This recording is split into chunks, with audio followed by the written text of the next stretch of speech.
வணக்கம் friends, last minute Tamil channel உங்களை அன்போடு வரவேற்கிறது. இப்போ நாம் எங்கே இருக்கிறோம்னா, திருச்சிராப்பள்ளி மாவட்டத்தில் ஸ்ரீரங்கம்ங்கிற ஒரு மிகப்பெரிய, உலகத்திலேயே மிகப்பெரிய கோவில்களில் ஒன்றான ஸ்ரீரங்கம் அரங்கநாதர் திருக்கோவிலில் தான் நாம் அங்கே இருக்கிறோம். திருச்சி ஸ்ரீரங்கத்தின் மிக முக்கியமான ஒரு கோவில் அரங்கநாதர் கோவில். திருச்சியிலேயே மிக புகழ்பெற்ற கோயில், உலக புகழ்பெற்ற கோயில்கள் முன்னே, அதாவது உலகிலேயே மிகப்பெரிய கோயில்களில் வரிசைப்படுத்தினா கண்டிப்பாக இந்த ஸ்ரீரங்கம் கோவிலுன்னு கண்டிப்பாக வரும். ஏன்னா அந்தளவுக்கு மிகப்பெரிய கோவில். அந்த கோவில் வந்து எத்தனை ஏக்கருங்கிறது எனக்கு சொல்ல தெரியல. அந்த அளவுக்கு மிகப்பெரிய அளவில் பெரிய கோயிலை கட்டியிருக்கிறாங்க. அந்த காலத்திலேயே கோபுரங்களெல்லாம் பார்த்திங்கன்னா உண்மையிலுமே வியக்கத்தக்க விதமாக இருக்குது. மிகப்பெரிய கோபுரங்கள் எல்லாம் ஒரு கோபுரத்துக்குள்ளே உள்ளே வந்து போனோம்னா அடுத்தது இன்னொரு கோபுரம் வருது, அதுக்கு அடுத்தது இன்னொரு கோபுரம், அப்படி கோபுரங்கள் எல்லாம் நிறையா இருக்குது. சாமி கோயில் பார்த்திங்கன்னா மிக பிரம்மாண்டமாக இருக்குது. ஸ்ரீரங்கத்தில் எப்போவுமே கூட்டம் இருந்துகிட்டே இருக்குது, கட்டுக்கடங்காத கூட்டம் இருக்குது. பார்த்திங்கனாலே உங்களுக்கு தெரியும். பாருங்கள் எவ்வளோ கூட்டத்துக்கு மத்தியில் தான் இப்போ நாங்கள் போயிட்டுருக்குறோம். ஏன்னா கூட்டம் இல்லாத நாளே இருக்காது. ஏன்னா கோயில் வந்து உலகத்திலேயே மிக புகழ்பெற்ற கோயில்களில் ஒன்றுங்கிறதுனால எல்லா மக்களுமே வந்துகிட்டே இருப்பாங்க. அது அந்தளவுக்கு மிக முக்கியமான கோயில் திருச்சி ஸ்ரீரங்கம் கோயில்.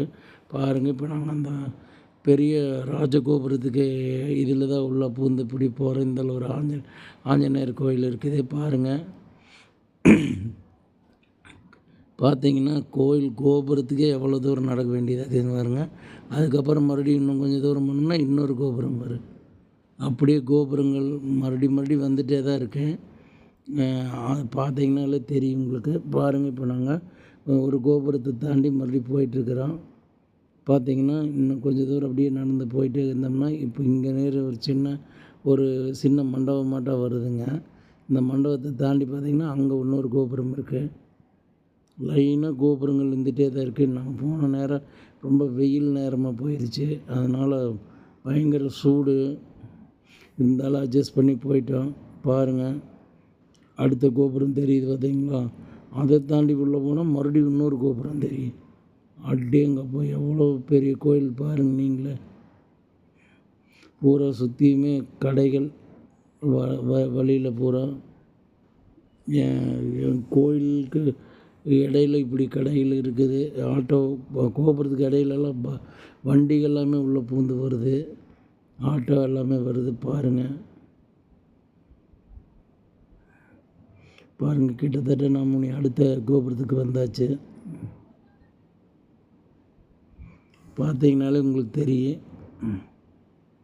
இப்போ இதில் உள்ளே போனோம்னா, உள்ளே போனதுக்கப்புறம் பார்த்திங்கன்னா அங்கே கரெக்டாக நாங்கள் போகிறப்போ கொஞ்சம் முன்னாடி போயிருந்தோம்னா நாங்கள் கோயிலுக்குள்ளே போயிருந்துருக்கலாம். ஆனால் அதுக்குள்ளார நடை சாத்துகிற டைம் வந்துருச்சு. நாங்கள் உள்ளே போயிட்டு வழி மாறி கொஞ்சம் தூரம் உள்ளே போயிட்டு அதனால் திருப்பி வந்து போகிறக்குள்ளார நடை சாத்திட்டாங்க. அதுக்கப்புறம் பார்த்திங்கன்னா இப்போது மறுபடி கொஞ்சம் நேரம் வெயிட் பண்ணி ஒரு மணி நேரம் ஆட்டம் வெயிட் பண்ணோம். பார்த்தோம்னா அடேங்கப்பா, அதுக்குள்ளார மிகப்பெரிய கூட்டம் கூடிருச்சு. அதுக்கப்புறம் நாங்கள் உள்ளே போயிட்டு அந்த 100 ரூபா டிக்கெட் வாங்கி தான் உள்ளே போனோம். பார்த்திங்கன்னா இப்போ இன்னொரு கோபுரம் வந்துருச்சு. இப்போ அந்த கோபுரத்துக்கு அடியில் உள்ளே பூந்து போகிறோம். அதுக்கப்புறம் இங்கேயே வெயிலுக்கு மக்கள் அவதிப்படுறாங்கன்னு மேலே வெயில் படாமல் பந்தலெல்லாம் போட்டிருக்குறாங்க. பாருங்கள், நீங்கள் அந்த பந்தலை பார்த்துட்டு தான் இருக்கிறீங்க. இன்னும் இதை தாண்டி போனால் இன்னொரு கோபுரம் மாதிரி, அந்த கோபுரத்துக்கு உள்ளே பூந்து போனேன். பாருங்கள், டேங்கப்பா, எவ்வளோதான் தூரம் நடக்க வேண்டியது. கோயிலுக்கு பஸ் விட்டு இறங்கினதுக்கப்புறம் இந்த கோபுரத்துக்குள்ளார நடக்கிறக்கே எவ்வளோ தூரம் நடக்க வேண்டியதாக இருக்குதுன்னு பாருங்கள். அந்த அளவுக்கு கோயில் வந்து மிகவும் பெரிய கோயில். அரங்கநாதர் கோயிலுங்கிறது உலக புகழ்பெற்ற கோயில். பாருங்கள், டேங்கப்பா, திருவரங்கம் அப்படின்னு சொல்லுவாங்க தமிழில் ஸ்ரீரங்கத்தை. மிகப்பெரிய கோயிலுங்க. ஆனால் இதுக்கு எல்லாமே முன்னாடி ஒரு கோயில் இருந்திருக்குது. அதுதான் ஆதி திருவரங்கம்னு சொல்லி திருவண்ணாமலை பக்கத்தில் இருக்குது. அந்த கோயில் போய் பார்த்திங்கன்னா அதுவுமே மிக சூப்பராக இருக்குது. நாங்கள் போயிருக்கிறோம். அதுக்கப்புறம் தான் இந்த கோயில் கட்டியிருப்பாங்களாட்டா இருக்குது. பாருங்கள் எவ்வளோ பெரிய கோயில்னு. அப்படிங்கப்போ மறுபடியும் இன்னொரு கோபுரம் வந்துருச்சு. இந்த கோபுரத்துக்குள்ளே போனோம்னா மறுபடியும் கோயிலுக்குள்ளே போகிற மாதிரி இருக்குங்க. பாருங்கள், கிட்டத்தட்ட நாம் கோயில்கிட்டவே வந்தாச்சு. இந்த கோபுரத்துக்கு உள்ளே பூந்து போனோம்னா மறுபடியும் போக வேண்டியது வரும். அதுக்கப்புறம் தான் கோயிலே வருங்க. பாருங்கள், கிட்டத்தட்ட வந்தாச்சு கோயிலுக்கு. மிகப்பெரிய ராஜகோபுரம், மறுபடியும் ஒரு கோபுரம் வந்துருச்சு. பாருங்கள், ஸ்ரீரங்கா ஸ்ரீரங்கா ஸ்ரீரங்கான்னு போட்டிருக்குறாங்க கோபுரத்தில். பாருங்கள், இந்த இடத்துக்கு தான் வந்துக்கிறேன். இதிலேருந்து கோயில் காம்பவுண்டோடு உள்ள ஆரம்பிக்குது. பாருங்கள், பார்த்திங்கன்னா இந்த கோயில் காம்பவுண்டு சுற்றியுமே பார்க்கிங்கு, கழிப்பறை வசதிகள் எல்லாமே சூப்பராக செஞ்சு கொடுத்துருக்குறாங்க. உண்மையிலையுமே பார்க்குறக்கு அவ்வளோ அற்புதமாக இருக்குது கோயில் காம்பவுண்ட். சுவர் பாருங்கள் எத்தனை சோடு இருக்குதுங்கிறத பாருங்கள். பாருங்கள், இந்த காம்பவுண்டு எவ்வளோ சோடு இருக்குதுன்னு பாருங்கள். நாமும் நீ அடுத்தது மறுபடியும் நீ கோயிலுக்குள்ளே போக போகிறோம். இந்த இடத்துலேருந்து தான் இன்னொரு கோபுரம். இந்த கோபுரத்துக்குள்ளே பூந்து போனோம்னா நீ கோயிலுக்குள்ளே போயிடலாம். அதுக்கு முன்னாடியே மிகப்பெரிய ராஜகோபுரங்கள் 2 எண்ணம் வந்தது பார்த்தீங்களா. பாருங்கள், இப்போ நாம் அந்த கோயிலுக்குள்ளே போகிற இந்த கோபுரத்துக்கு உள்ளே பூந்து போனோம்னா நேராக கோயிலுக்குள்ளே போயிடலாம். பாருங்கள், கோயிலுக்குள்ளே போயிடுச்சு. தாண்டி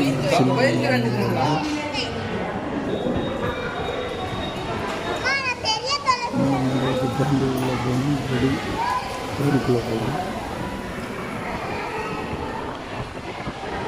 நம்ம கோயிலுக்குள்ளே வந்தாச்சு. இங்கே வந்து உள்ள பாருங்கள், அவ்வளோ பெரிய கோயில்கள் பார்த்தாலே தெரியும். அவ்வளோ தூரம் கிட்டத்தட்ட கிலோமீட்டர் கணக்கில் நடக்கணும் கோயிலுக்குள்ளே. கோயிலுக்குள்ளே வந்து கோயிலுக்கு பார்க்கலாம். பெரிய கோபுரம்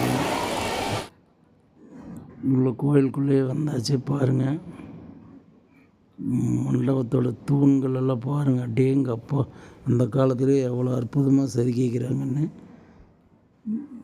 கோயிலுக்குள்ளே போகிறதை பார்க்குறது, கோயில் சாமி கும்பிட்றதை விட இந்த மண்டபங்கள், தூண்கள், அதில் உள்ள சிற்பங்கள் இதையெல்லாம் பார்க்குறக்கே நம்மளுக்கு அவ்வளோ அற்புதமாக இருக்குது. எல்லாமே பாருங்க, பயங்கரமாக கூட்டம். இவ்வளோ அங்கேருந்து வர்ற வழியிலேருந்தே பூரா கூட்டமாகவே இருந்துகிட்ருக்குதுன்னா பாருங்கள் எவ்வளோ மக்கள் டெய்லி வந்து போயிட்டுருக்குறாங்க அப்படின்னு. உண்மையிலுமே மிக பிரம்மாண்டமாக இருக்குதுங்க கோயில். அப்படியே வந்து நேராக வந்தோம்னா நாங்கள் தான் வழி மாறி, இதுக்கப்புறம் தான் வழி மாறி வேறு வழியில் போயிட்டோங்க. அதுக்கப்புறம் பார்த்தா மறுபடி இந்த வழியில் போகணுன்ட்டாங்க. நாங்கள் வேறு கோயிலுக்கு போயிட்டோம். பாருங்கள், மறுபடியும் உள்ளே வந்தாச்சு. இங்கே வந்தால் இங்கே ஒரு கோபுரம் இருக்குது. இந்த கோபுரத்தை தாண்டி உள்ளே போகணும்.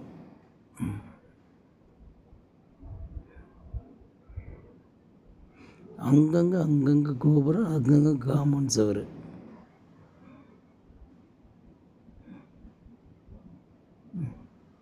கோயில் தான் பாருங்கள் எவ்வளோ பிரம்மாண்டமாக இருக்குதுன்னு. டேங்கப்பா, இங்கே ஒரு காம்பவுண்ட் சுவர் பாருங்கள். மறுபடியும் கோயிலுக்குள்ளார உள்ளே போகிறோம். இனி நல்லா முழுசாக உள்ள கோயிலுக்குள்ளே வந்தாச்சு. இனி இதுக்கு மேலே தான் முடிஞ்ச வரைக்கும் என்னால் முடிஞ்ச வரைக்கும் எடுத்திருக்கிறேன். ஏன்னா கோயிலுக்கு உள் சைடில் வந்துட்டு வீடியோ எடுக்கக்கூடாதுன்ட்டாங்க. அதனால் எங்களால் வீடியோ எடுக்க முடியாது. கோயிலுக்குள்ளாரெல்லாம் போய் வீடியோ எடுக்க முடியாது. அதனால் வெளியில் இருக்கிற சிற்பங்கள், இந்த மண்டபங்கள், தூண்கள் இதுகளெல்லாம் நாம் எடுக்கலாம். ஆனால் கோயிலுக்கு உள்ளார போயிட்டு எடுக்கக்கூடாதுன்ட்டாங்க. நாங்கள் விசாரித்த அங்கே அதுவும் போக இங்கே எழுதியும் போட்டிருக்குறாங்க. நாம் நீ இந்த வழியில் தான் உள்ளே போகணும். ஆனால் அதை நாங்கள் தாண்டி அந்த போயிட்டோம். அதுக்கப்புறம் பார்த்திங்கன்னா அப்படி வந்து ஒரு இடத்துல போயிருக்கோம்னா கேட்டு திறந்ததுக்கப்புறம் போகணும்னு சொன்னாங்க. அதனால் இங்கே வந்து உட்காந்துக்கலாம்.